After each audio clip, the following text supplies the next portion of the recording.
नमस्कार। SPT news में आपका स्वागत है। पेश है 22 मई सुबह 6:15 राजस्थान की 15 बड़ी खबरों में। जल जीवन मिशन के तहत राजस्थान में उपभोक्ताओं को मुफ्त में पानी नहीं मिलेगा। दरअसल राजस्थान सरकार 6 साल बाद जल जीवन मिशन की ऑपरेशन एंड मेंटेनेंस पॉलिसी लागू करने जा रही है। कैबिनेट से मंजूरी के बाद प्रदेश भर में जल जीवन मिशन के तहत कनेक्शन लेने वालों के लिए नई व्यवस्था लागू हो जाएगी। ऐसे में जेजेएम कनेक्शन धारियों को हर महीने चार्ज देना होगा। जलदाय विभाग के उच्च अधिकारियों के मुताबिक राजस्थान सरकार ऑपरेशन एंड मेंटेनेंस पॉलिसी लाने की तैयारी कर रही है। हमने इस पॉलिसी का फाइनल ड्राफ्ट राज्य सरकार को भेज दिया है। अभी इसे कैबिनेट से फाइनल मंजूरी मिलने का इंतजार है। जयपुर में एक बार फिर ऐसी ठग गैंग सक्रिय हो गई है जो राह चलते लोगों को धार्मिक आस्था के नाम पर निशाना बना रही है।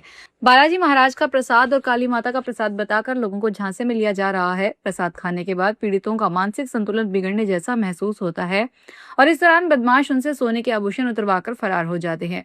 राजधानी में सामने आए 2 मामलों ने पुलिस की चिंता बढ़ा दी है। खो नागौरियन थाना इलाके में रहने वाली 48 वर्षीय सुमन देवी ने पुलिस में दर्ज रिपोर्ट में बताया कि वह शाम करीब 5:30 बजे राधाकृष्ण मंदिर के लिए घर से निकली थी। आरोपियों ने उन्हें बालाजी महाराज का प्रसाद कहकर कुछ खाने को दिया। पीड़िता के अनुसार प्रसाद खाने के कुछ ही देर बाद वह अपना आपा खो बैठी। ट्रैफिक नियम तोड़ने के बाद चालान को लंबे समय तक नजरअंदाज करना वाहन चालकों को भारी पड़ सकता है। राजस्थान परिवहन एवं सड़क सुरक्षा विभाग ने बदलाव के संबंध में अधिसूचना जारी की है। सड़क परिवहन और राजमार्ग मंत्रालय की ओर से केंद्रीय मोटरयान नियमावली 1979 के नियम 167 में किए संशोधन के बाद ट्रैफिक चालान का निपटारा 45 दिन के भीतर करना अनिवार्य होगा। तय अवधि में चालान जमा नहीं करने या उसे चुनौती नहीं देने पर चालान स्वतः स्वीकार माना जाएगा और अगले 1 माह में भुगतान करना होगा। ऐसे में ट्रैफिक चालान निपटाने की समय सीमा 90 दिन से घटाकर 45 दिन की गई है। आईपीएल के अहम मुकाबले से पहले राजस्थान रॉयल्स की टीम गुरुवार दोपहर मुंबई के लिए रवाना हो गई। होटल मैरिएट से टीम बस से जयपुर एयरपोर्ट पहुंची। वहीं खिलाड़ियों की झलक पाने के लिए बड़ी संख्या में क्रिकेट प्रेमी एयरपोर्ट परिसर में मौजूद रहे। तेज धूप के बावजूद फैंस का उत्साह कम नहीं दिखा और एयरपोर्ट परिसर में टीम को लेकर खासा उत्साह देखने को मिला। एयरपोर्ट पर मौजूद प्रशंसकों ने खिलाड़ियों के वीडियो बनाए। हालांकि सुरक्षा व्यवस्था कड़ी होने के कारण फैंस खिलाड़ियों के साथ फोटो नहीं ले सके। अजमेर सदर कोतवाली थाना पुलिस ने अपराधों के खिलाफ चलाए जा रहे विशेष अभियान में कार्रवाई करते हुए अंतर्राज्यीय कुख्यात वाहन चोर को गिरफ्तार किया है। आरोपी के कब्जे से चोरी के 22 दोपहिया वाहन बरामद किए गए हैं। वह लंबे समय से अजमेर सहित कई जिलों में वाहन चोरी की वारदातों को अंजाम दे रहा है।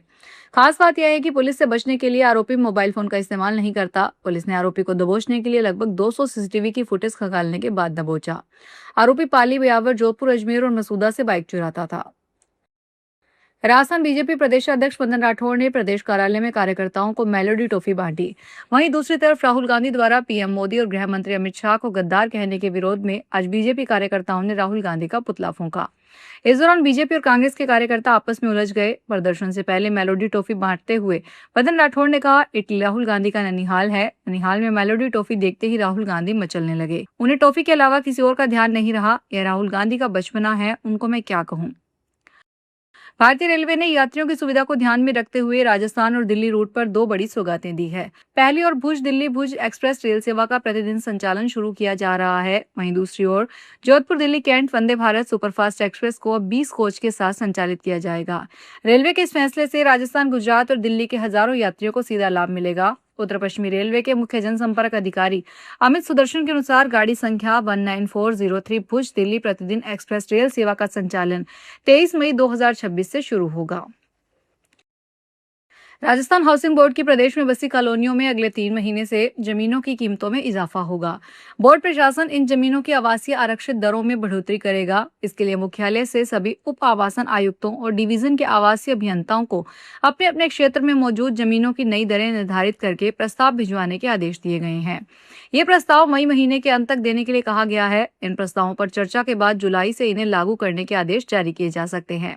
सूत्रों के मुताबिक उसमें उन जमीनों की लागत का भी ब्यौरा मांगा है। झारखंड में नक्सल उन्मूलन अभियान के तहत सुरक्षा बलों को अब तक की सबसे बड़ी सफलता मिली है। सारंडा और कोल्हान क्षेत्र में लंबे समय से सक्रिय 25 माओवादियों और प्रतिबंधित संगठन जेजेएमपी के 2 उग्रवादियों समेत कुल 27 नक्सलियों ने गुरुवार को रांची स्थित पुलिस मुख्यालय में आत्मसमर्पण कर दिया। राज्य के इतिहास में एक दिन में हुआ यह अब तक का सबसे बड़ा सामूहिक सरेंडर माना जा रहा है। डीजीपी तदाशा मिश्रा और पुलिस सीआरपीएफ के वरिष्ठ अधिकारियों की मौजूदगी में आयोजित कार्यक्रम में नक्सलियों ने हथियार छोड़कर मुख्यधारा में लौटने का फैसला किया। आत्मसमर्पण करने वालों में 8 हार्डकोर नक्सली ऐसे हैं जिन पर सरकार ने लाखों का इनाम घोषित कर रखा था। रेल मंत्री अश्विनी वैष्णव 22 मई को एक दिवसीय दौरे पर जोधपुर और जालोर क्षेत्र को कई महत्वपूर्ण रेल परियोजनाओं की सौगात देंगे। इस दौरान नई ट्रेन सेवा की शुरुआत, वंदे भारत एक्सप्रेस का विस्तार, मेगा कोचिंग टर्मिनल की घोषणा तथा रेलवे अधोसंरचना से जुड़ी कई बड़ी योजनाओं का शुभारंभ और निरीक्षण किया जाएगा। जोधपुर मंडल के रेल प्रबंधक अनुराग त्रिपाठी ने बताया कि रेल मंत्री शुक्रवार सुबह हवाई मार्ग से जोधपुर पहुंचेंगे। वर्तमान दौर में जहां अपने ही अपनों से दूर होते जा रहे हैं, वहीं राजस्थान में अलवर पुलिस ने इंसानियत की एक ऐसी मिसाल पेश की है जिसने हर व्यक्ति का दिल छू लिया। अलवर के रैनी थाना पुलिस द्वारा शुरू किया गया वरिष्ठ जन संबल कार्यक्रम अब बुजुर्गों के लिए उम्मीद और सहारे की नई किरण बनता जा रहा है। पुलिस अधीक्षक सुधीर चौधरी के निर्देशन में चलाए जा रहे इस अभियान के तहत बीट कांस्टेबल गांव-गांव जाकर उन बुजुर्गों और अकेले दंपतियों से मिल रहे हैं जिनका इस दुनिया में कोई सहारा नहीं है। नई दिल्ली में एक बड़े अंतर्राष्ट्रीय अभियान में केंद्रीय जांच ब्यूरो और भारतीय साइबर अपराध इकाइयों ने मिलकर भारत से संचालित होने वाले एक बड़े अवैध कॉल सेंटर नेटवर्क का भंडाफोड़ किया है। इस अवैध कॉल सेंटर पर फर्जी तकनीकी सहायता और सरकारी प्रतिरूपण धोखाधड़ी योजनाओं के माध्यम से हजारों बुजुर्ग अमेरिकियों को लाखों डॉलर की ठगी करने का आरोप है। अमेरिकी न्याय विभाग के दस्तावेजों के अनुसार इस घोटालेबाज नेटवर्क ने साल 2016 से 2022 के बीच फर्जी तकनीकी सहायता और सरकारी अधिकारी बनकर हजारों बुजुर्ग अमेरिकी नागरिकों से लाखों डॉलर की ठगी की थी। यह अवैध कॉल सेंटर मुख्य रूप से भारत से ही संचालित हो रहे थे। पंजाब के लाखों सरकारी कर्मचारियों को हाईकोर्ट से बड़ी राहत मिली है। मिली जानकारी के अनुसार पंजाब और हरियाणा हाईकोर्ट ने आईएएस, आईपीएस अधिकारियों के बराबर महंगाई भत्ता जारी करने के फैसले पर रोक लगाने से इनकार कर दिया है। गौरतलब है कि पंजाब सरकार के सिंगल बेंच के फैसले को डबल बेंच के सामने चुनौती दी गई। सुनवाई के दौरान हाईकोर्ट ने स्पष्ट किया गया कि डीए के मामले में कर्मचारियों में कोई भेदभाव नहीं किया जाएगा। इसके साथ ही 30 जून तक डीए के भुगतान को सुनिश्चित किया जाए।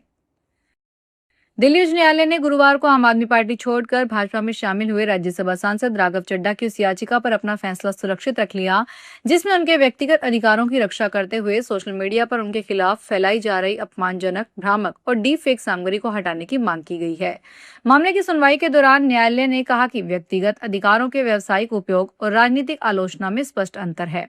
अदालत ने प्रथम दृष्टया यह भी टिप्पणी की है कि राघव चड्ढा के व्यक्तिगत अधिकारों का कोई उल्लंघन दिखाई नहीं देता है। मध्य प्रदेश में देवास की आगजनी लास्ट वाली पटाखा फैक्ट्री के असली मालिक मुकेश विज को पुलिस ने चीन से लौटते ही दिल्ली एयरपोर्ट पर गिरफ्तार कर लिया।